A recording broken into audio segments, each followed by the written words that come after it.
আজও 7 ঘন্টার কারফিউ শিথিল ও অফিস আদালত খোলায় চিরচেনা যানজটে ঢাকা। গতকালের চেয়ে আজ সড়কে গণপরিবহনের সংখ্যাটাও কিছুটা বেশি। রাজধানীর ফার্মগেট থেকে সে খবর জানাচ্ছেন সহকর্মী তোহা খান তামিম। গত কয়েকদিনের উৎকণ্ঠা আর নানা শঙ্কা কাটিয়ে কর্মজীবী মানুষ এখন ঢাকার রাজপথে।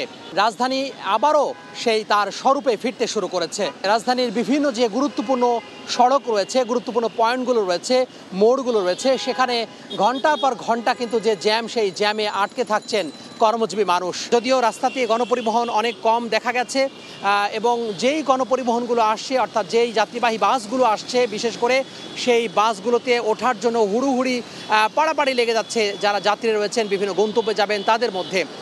এছাড়া ভেতরে বসার সিট পাওয়া যাচ্ছে না, পাশাপাশি দরজাতেও কিন্তু অনেক মানুষকে আমরা ঝুলে ঝুলে তাদের যে গন্তব্য সেই গন্তব্যে যেতে দেখেছি। মানুষের যাতায়াত আছে কিন্তু বাস নাই। অনেকক্ষণ যাবতই দাঁড়িয়ে আছি, বাস পাওয়া যাচ্ছে কম আর কি, আসতেছে কম দিক থেকে। তাড়াহুড়া করে একটু টাকাটাকি করেই উঠতে হয়, কিছু করার নেই।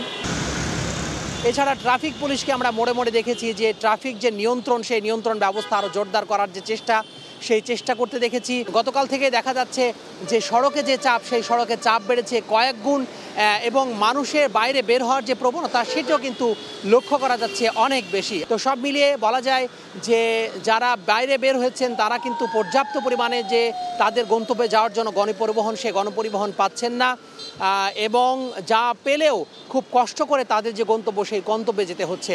রাজধানী ফার্মগেট এলাকা থেকে এই ছিল আমার হাতে সব শেষ। তোহা খান তামিম, সময় সংবাদ, ঢাকা।